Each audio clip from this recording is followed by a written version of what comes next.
Mercedes-Benz celebrates Zusa Heimat, Alabama, or in the language of Leonard Skinner, Sweet Home, Alabama. That's this week on Motoring 97.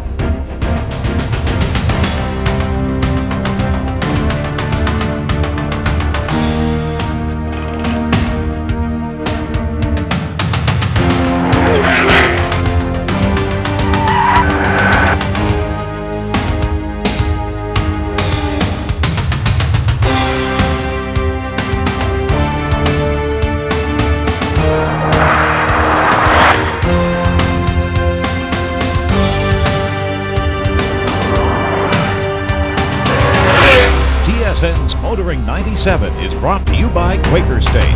The big Q stands for quality, always has, always will. And Midas, for new longer-lasting performance friction carbon metallic brake pads. It's now official. Germany's luxury car makers are now both building vehicles using good old American know-how. Hello everybody and welcome to Motoring 97. Now first it was BMW opening up shop in South Carolina, and now behind me preparations are underway for the grand opening of a facility that will build the very first passenger car in the United States by Mercedes-Benz. And what we've learned here during our stay is that one, this is a very big event for the state of Alabama. And for Mercedes-Benz, it represents the beginning of what they are calling a brand new corporate culture. It was a night that Alabamians have been waiting for over 3 years. Mercedes-Benz was throwing a party to mark the opening of its factory that will build the M-Class sport utility. Located outside of Tuscaloosa, the location was selected after a search that included 150 sites in 30 states. The factory will create 1,500 jobs, but let's go back and find out more about this new corporate culture.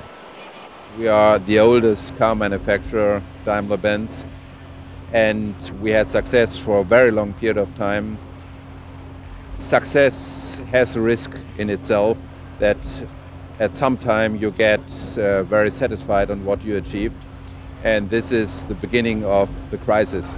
We went through some sort of crisis, and I think we changed very much, and we became aggressive, we became young again, and we are now with this new spirit going for new market segments. This is kind of the new culture you were asking for.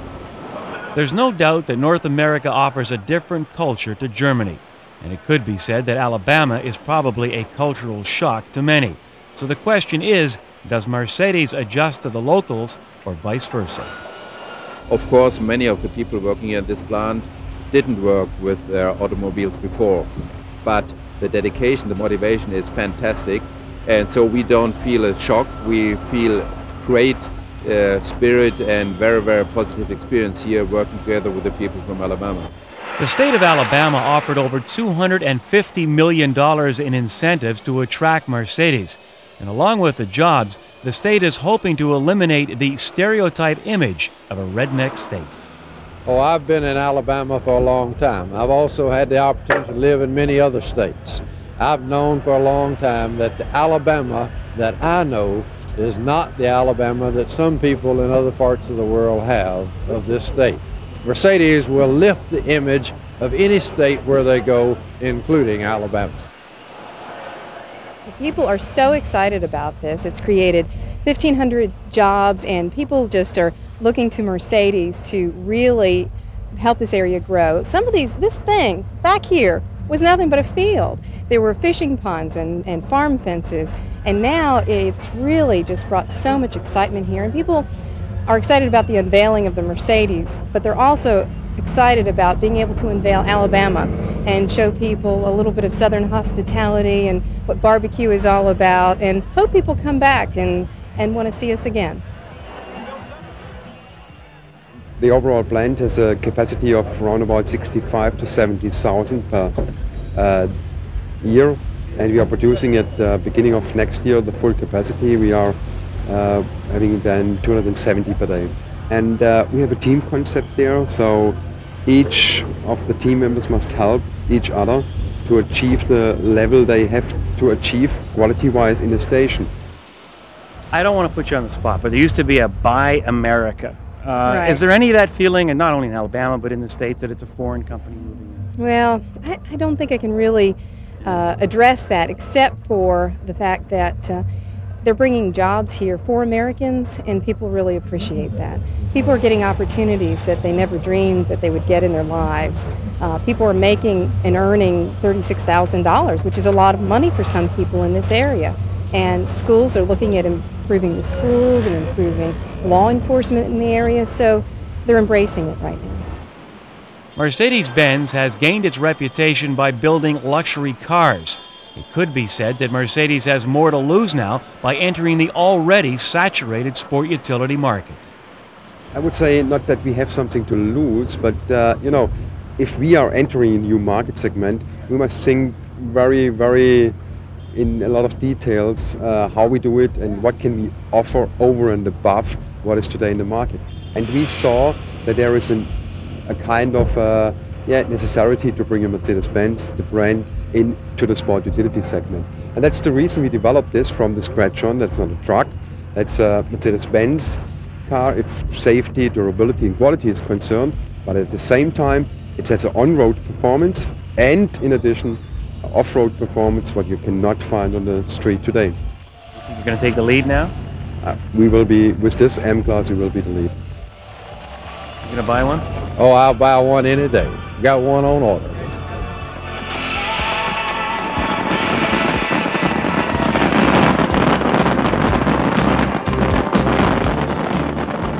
What do the good old boys of the Deep South and the Germans have in common? Well, part of that answer I'll leave up to the political scientists. The rest I'll talk about later on Kenzie's Corner.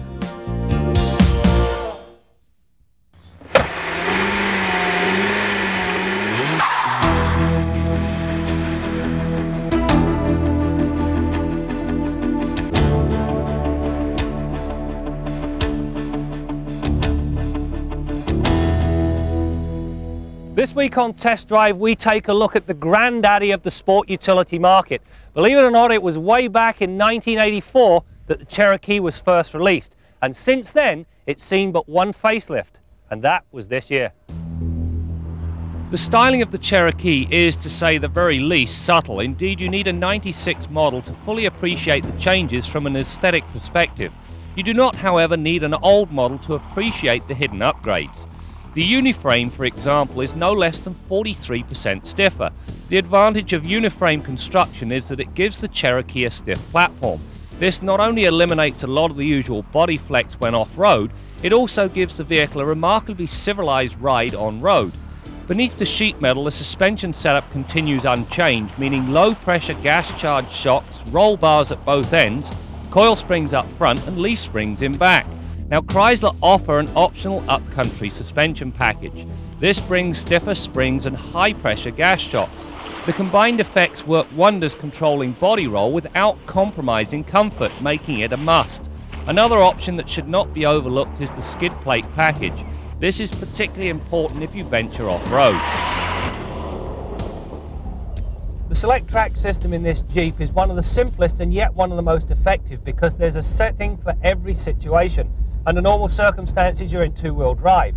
Come October, pull it back 2 notches. Now you're in full-time 4-wheel drive, which you can set and forget until May. If you get into trouble, not a problem. Push it forward 1 notch. Now you're into part-time 4-wheel drive, which locks the center differential, and that will get you out of trouble. If you go off-roading, there's even a 4-low. There are 2 engines available, a rather mundane 125 horse 4-banger and an inline 6. Obviously the latter is the unit of choice. Power is rated at 190 horsepower and more importantly 225 pounds-feet of torque. As one might expect, the throttle response is quick, especially at the all-important low end of the scale, and this is in spite of the automatic gearbox. One of the complaints of old was the amount of noise, vibration and harshness associated with a 6. A stiffer block, aluminum pistons and a revised cam profile address these things reasonably well. The brake system is comprised of front discs and rear drums with an optional 4-wheel anti-lock system. During the brake tests I required 118 feet to stop from 80k. An interesting aside is the fact that the ABS ceases to function below 5 kilometers an hour. You ready? Yep. In off-road situations, this is a godsend because it gives the driver a much better pedal feel. This, along with copious amounts of engine braking, makes steep descents a snap. Kill the cameraman time. Yeehaw! Perfect control. A part of the redesign of the Cherokee called for a lighter, more user-friendly tailgate, and that they've given this vehicle. However, what they neglected to do was move the spare tyre. It still takes up an inordinate amount of the cargo capacity, even if you fold the seats down. You know, the Cherokee still isn't the easiest vehicle in the world to get into because of the wheel arch. In redesigning the interior of this vehicle, they thought about the front passengers because they added a front airbag to the passenger's side. They forgot all about the rear passengers, however. Still no rear seat headrests, and this seat back is very low, meaning if you get rear-ended at a good clip, you can look forward to riding around in a wheelchair. Inside, you get a complete set of power options, leather seats, and a premium Infinity stereo system. In the past, the climate controls had left a lot to be desired, especially for the rear passengers. For '97, Chrysler have improved airflow by 30%. A simple upgrade on the surface, but for the back passengers, it's one well worth the effort. Now, all of this sounds rather hunky-dory until you get the price. The Cherokee has an as-tested price of $36,010. All I can say is ouch, and that I must be missing something. You know, there's a saying that says that a long journey starts with the first step. Well, Chrysler have taken the first step with the Cherokee. However, they still have a very long journey ahead of them if they're to catch the competition. That said, this thing is quite extraordinary off-road.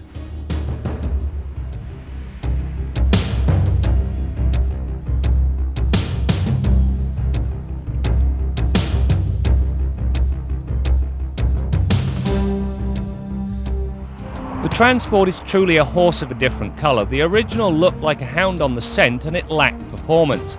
The latest rendition addresses these complaints, and effectively so. The new look nose houses a power plant that has low-end torque to spare. While a lot of the feel has to do with the early tip-in GM Prefer, part has to do with the fact that, simply stated, the 3.4-litre motor is torquey. As a side benefit of the new look nose is that the dash no longer looks as though it was designed to house a family of 4. This not only improves things aesthetically, it also makes the van easier to drive. On our next update, we'll take a look at the utility and long-haul ability of the Transport. Our Midas tip of the week concerns hood latch mechanisms. No matter what kind of vehicle you're driving, it's got a primary release mechanism, that's the one inside the car that I just pulled, and a secondary one out here at the middle of the hood. Now, I should not have been able to open the hood from this corner the way you just saw me open. I should have had to come to the center of the hood and depress the hood safety catch in order to get this hood to open. That's the secondary catch, and that's the one that's going to save your bacon if the hood inadvertently pops open. It should just come up a couple of inches and catch on the safety. This 91 Marquis, however, has got a problem with the secondary or safety latch. It's rusted on its pivot here and it's stuck in the fully open position. So this little hook can't grab the car's body and keep the hood down. This is very dangerous because the last person who worked on this car or checked the oil should have noticed that this thing didn't spring back. Because they didn't, the situation is that if that primary latch didn't fully latch, or if someone inadvertently reached down thinking they were releasing the emergency brake and possibly caught the hood release, this hood could easily completely open, obstructing your view. If you ever notice this situation, make sure that you take care of it right away. Clean it, lubricate it, and free it up completely such that it snaps back to its completely closed position.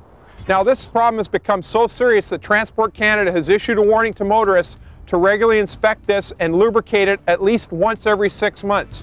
Because of the Canadian environment, our weather conditions, and salt used on the roads, seizure of this mechanism is a pretty common problem, so make sure you get it taken care of on a regular basis. That's your Midas tip of the week.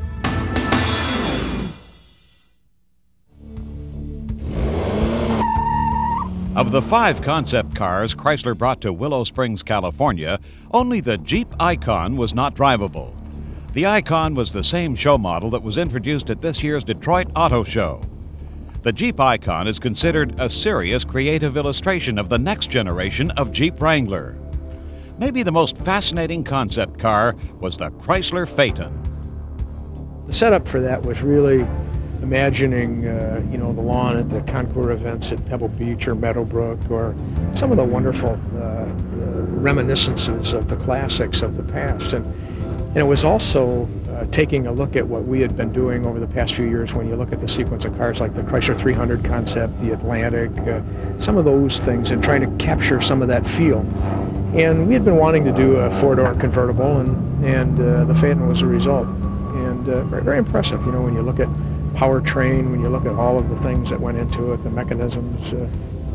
Great car. Probably not one that we would build, but we're still looking for that one Chrysler icon, you know, that would do the job that Viper's done for Dodge and that Prowler hopefully will do for Plymouth. Pronto was an attempt to try to get into an area that we, as domestic manufacturers, really haven't been in. When you start to get around the rest of the world, when you look at Europe, you look at needs, you look at the efficiencies that are probably coming, that was a study, an exercise, and you know, is there a different way? You know, you notice it's a taller car, it's a very efficient package, almost European in its dimensions, and it's no surprise that the European press really fastened on that car. They understood it imminently, they understood it immediately. That car was one where we said, okay, we'll take the current Wrangler and we're going to do something that just sees how far we can lift the image of that current vehicle by just how we twist things. And you know, with the leather and the wood bits and the, you know, the safari type of racks and the bumpers and the winch, and quite frankly, it helps us understand what we have with the Jeep brand. I mean, the Wrangler is the icon for Jeep, and that's something we don't ever want to lose.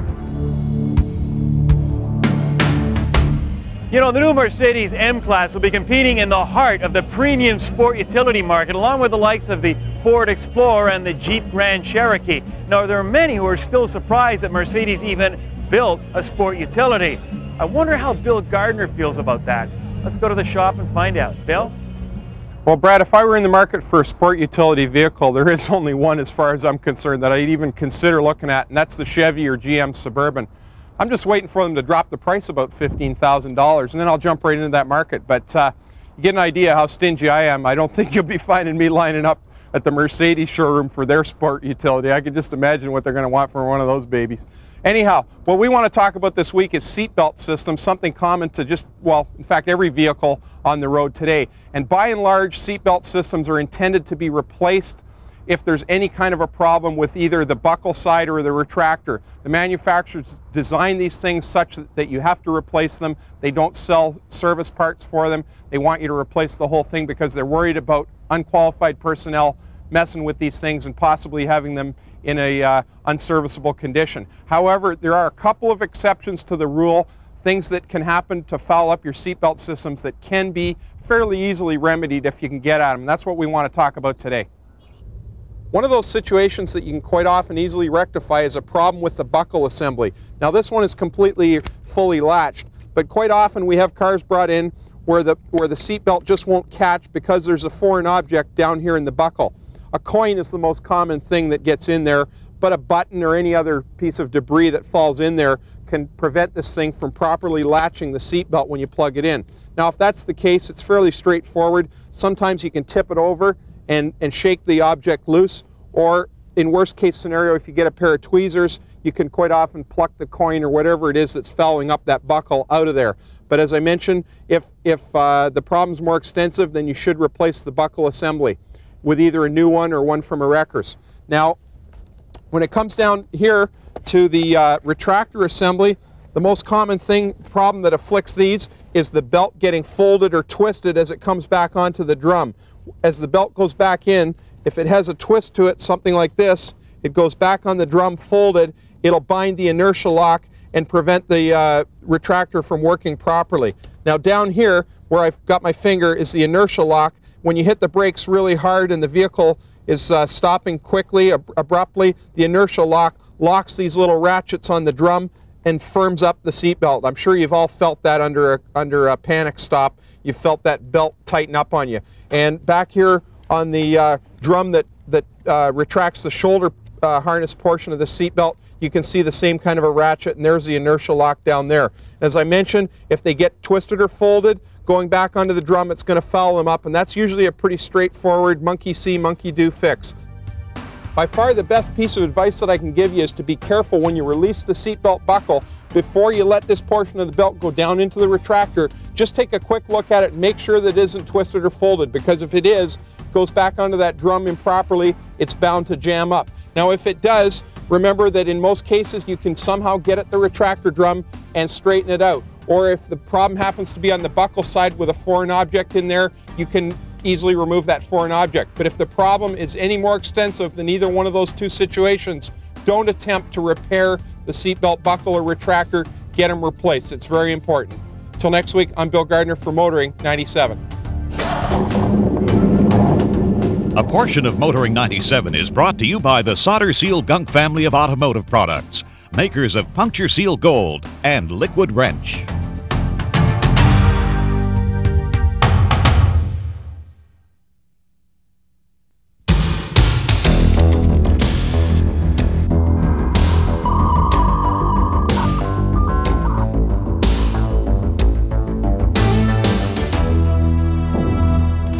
It doesn't look much like a car factory, does it? But the fact is, this green field doesn't look a whole lot different than the one in Tuscaloosa, Alabama did before Mercedes-Benz put up their M-Class factory. Or the one in South Carolina where BMW is, the Tennessee, Ohio, Kentucky, and Ontario farmlands where all the Japanese companies are now. The point is, the car building business is international. The technology can be picked up and dropped in any green field anywhere in the world. The car makers go first where the market is, and second where they get the best deal. In the Mercedes-Benz case, Alabama threw $250 million at them to locate in Tuscaloosa. That's to secure 1,500 jobs. Let me work the math out here. That's about $166,000 per job. Just should have given the money to the guys. I mean, a good old boy can buy a heck of a pickup truck and a whole mess of fried chicken for $166 grand.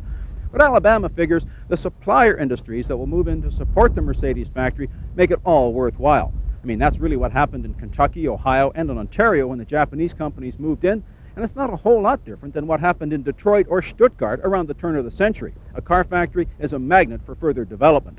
Now, the German companies took a lot of flack in the fatherland for moving these jobs into the United States, and there are still a lot of people in North America who follow Lee Iacocca's advice and say, buy American, forgetting the fact that a Ford is as likely to be built in Mexico or Korea as it is in the United States or Canada. The point is, there's no room for chauvinism in the car business anymore. I mean, is the mayor of Tuscaloosa, Alabama going to buy a Mercury or a Mercedes-Benz? You buy the best car you can afford, regardless of where it's built. The car makers will build it in the best green field that can afford to buy them. I'm Jim Kenzie. Well, Alabamians are getting their first look at the new Mercedes M-Class here at the opening ceremonies, and you know, we haven't had a chance to get behind the wheel either. Although, you know, when I look inside it, it does look just a little snug. Although Mercedes assures me there's plenty of room in there, and it's just not a high-priced Jimmy. Well, we'll find out in the next few weeks when we get behind the wheel, off and on the road. So make sure you join us for that as we continue to bring you more stories about cars and the people who drive them. Well, outrageous kind of says it all. It is outrageous. It really represents what we asked design staff to do, which was to stretch us, cause us to think outside of the box, beyond the products we have now, give us a real extreme representation of Pontiac brand character, but put it around a package that really represents how the market seems to be going and what our buyers might want in the 21st century.